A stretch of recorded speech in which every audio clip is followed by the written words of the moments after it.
আসসালামু আলাইকুম ওয়া রাহমাতুল্লাহি ওয়া বারাকাতুহু। আলহামদুলিল্লাহ, আল্লাহ পাক রব্বুল আলামিন আমাদেরকে এত সুন্দর করে দুনিয়ায় পাঠাইছেন। আজকে অত্যন্ত গুরুত্বপূর্ণ কিছু আলোচনা করার চেষ্টা করব। আল্লাহর হাবিব সাল্লাল্লাহু আলাইহি ওয়াসাল্লাম ইরশাদ করেছেন,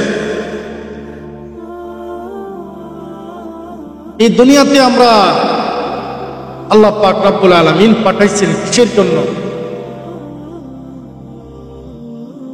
আর আমরা যে দুনিয়াতে এসে কি করতেছি তার হিসাব কিন্তু দিতে হবে।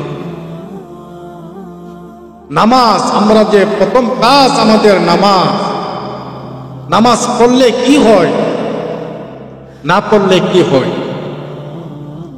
নামাজ পড়লে আল্লাহর হাবিব সাল্লাল্লাহু আলাইহি ওয়াসাল্লাম ইরশাদ করেছেন, ও আমার সাহাবীরা, ও আমার উম্মতেরা, নামাজ পড়লে আল্লাহ পাকের রহমত তোমাদের উপরে বর্ষিত হয়। নামাজ না পড়লে আল্লাহ পাকের রহমত থাকে না, তোমার উপরে রহমত থাকে না। আর আল্লাহ পাকের রহমত যদি না থাকে, কই দিন তুমি চলতে পারবা, কয় ঘন্টা তুমি চলতে পারবা? আল্লাহ পাক রব্বুল আলামিন, আল্লাহর রহমত যদি না থাকে কেউ চলতেই পারবে না। আল্লাহ দয়া করে যে বলে, অনেকে তো নামাজ পড়ে না, তাকেও তো আল্লাহ চালাচ্ছে। অবশ্যই আল্লাহ পাক রব্বুল আলামিন চালাচ্ছেন, আল্লাহর দয়া মায়া বেশি চালাচ্ছেন, কিন্তু হিসাব দিতে হবে। একদিন আল্লাহ পাক রব্বুল আলামিনের কাছে যাইতে হবে, সব কিছুর হিসাব আল্লাহ পাক রব্বুল আলামিন আমাদের কাছ থেকে নেবেন।